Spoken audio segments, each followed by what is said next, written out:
I'll show you the best locations to get metal ore, metal ingots in Palworld. Let's go. So one of those metal ore locations is right over here. As you see, 1 node, 2 nodes, 3 nodes, 4, 5, 6, 7, and possibly 8. You also get a node for sulfur as well, close by too. You can make a base close to this area, and it'll cover the whole proximity of this space here.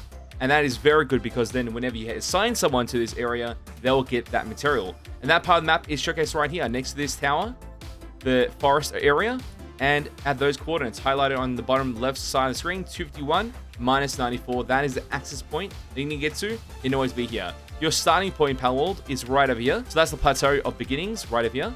And that is the location. And towards this tower right over here, which you can see on this part of the map, and minus 224 minus 443 is the coordinates.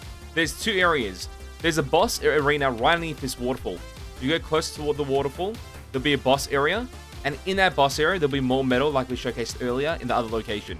Inside that cave-like structure down there past the waterfall. So that's one.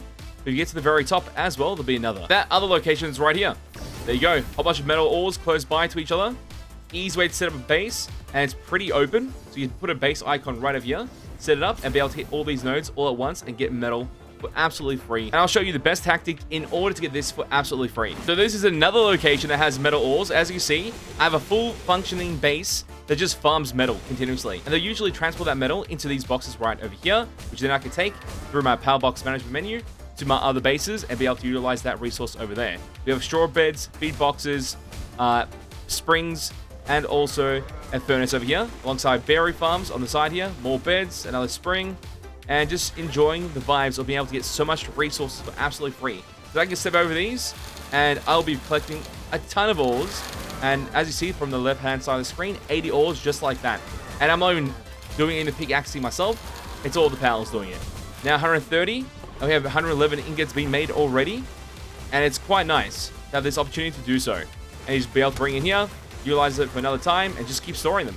And you can do this continuously as you're playing Palworld. As you roam around the map, this is happening no matter what. And the reason why it's so sufficient is because of all the pals working here and working very coherent in order to get the output I desire. And that's how we made our team. So we have a power box management tool right over here that starts the base. To set up the power box in the location where you want to get the materials from, as you see, just place that. Then set up some wooden chests close by, near to the actual teleporter. And then from there, you have your furnace, your springs, beds for the pals, and pretty much then it becomes more efficient. And your pals need to have seedlings as a factor that they have to actually be able to put seeds in and gather and harvest. That's something important. So we have the majority of our pals doing the objective of destroying mines, but the rest are sustaining in some way.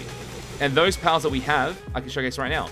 So we have a digitois and also a D-mud. These are really great at mining level 2 and mining level 3. Above level 2 or 2 and above will allow them to mine metal ore and other resources around the map. So that's something to keep in mind. And with that, that location of where to find these pals can be found here in the pal deck. And that is right there. That's where I found them, where it's close to Anubis, so the desert biome. There is quite a lot there. You can find the digitois and the D-mud in high clusters right over there. Always great. The Wixens will spawn in this area, which is a fire variant, which you'll see right here. That Wixen will spawn in that chasm over here. So the coordinates are on screen as well, so always refer to them.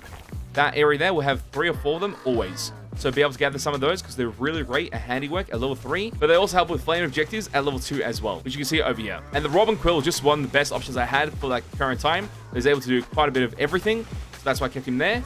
And then a Penking. Penking, you can get from the Penking boss at level 15. It's around this location right over here. And be able to utilize that, and that has great resources as well, as he's able to manage water and pretty much a bit of everything, as you can see on screen right now.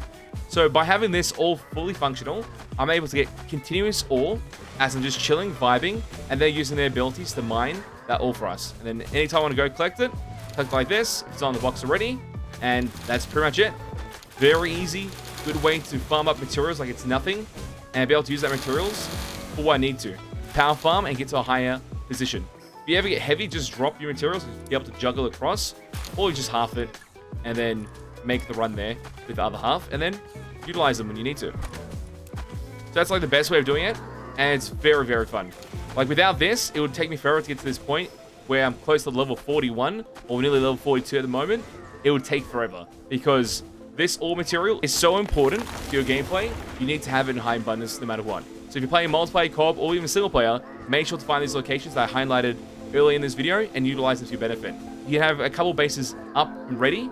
Usually it's around 3 bases at level 15 when you've got a main base, a second base, and maybe even a third base. I'll talk about this third base in the future because it's a really good base with a secret tactic. But hopefully mates did enjoy this Palworld video as we highlight how to get the best farm locations for metal ores and metal ingots in the game so ever quickly.